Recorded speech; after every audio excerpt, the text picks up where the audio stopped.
আচ্ছা চাচা, আপনার বয়সে কয়টা বন্যা হয়েছেন? ভাতিজা, বন্যা তো তোমার অনেকটাই পাইছি আমরা। বন্যা আমরা অনেকটাই পাইছি, কিন্তু বন্যা পাইছি একটা 1976 সালে যে একটা বন্যা হয়েছে। জি চাচা। এই বন্যাটার সময় মনে করো যে এই যে ফুবেদে যে একটা প্রাইমারি স্কুল আছে না, জি চাচা।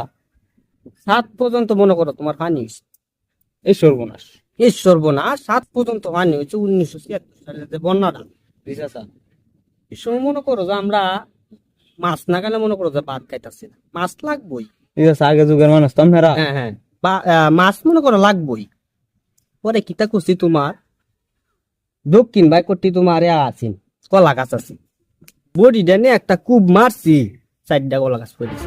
এই সর্বনাশ। আই সর্বনাশ, কি শরীরে আসি না সময়, কি বয়সটা আছে। জি চাচা।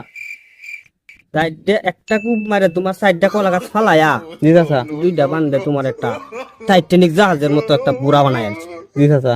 এটার উপরে উঠতে প্রথম টুকটা দিছি, মিস হয়েছে তোমার।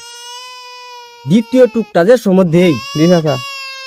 6 মণ ওজনের একটা বল ধরে আনছে। এই সর্বনাশ। আই সর্বনাশ, কান ধরে হ্যাঁ লই আইছি বুঝতে হারো, মাছ না খাইলে আবার ভাত খাইতাম না। জি চাচা। পরে তোমার আইনে যে সময় দাড়িটা বিছায় আইনে ফালছি, 7-8 গ্রামের লোক আইছে, দেখার লাগে মাছটা। আয়া দেহার লাগে আইছে যে এই চাচা কি মাছটা মারলো। জি চাচা। তোমরা বয়সে আমরা এটা করছি। আগে মনে করো যে মাছ টাছ অনেক কিছু আসিল, ওখানে যুগে মেলা কিছু নাই গে।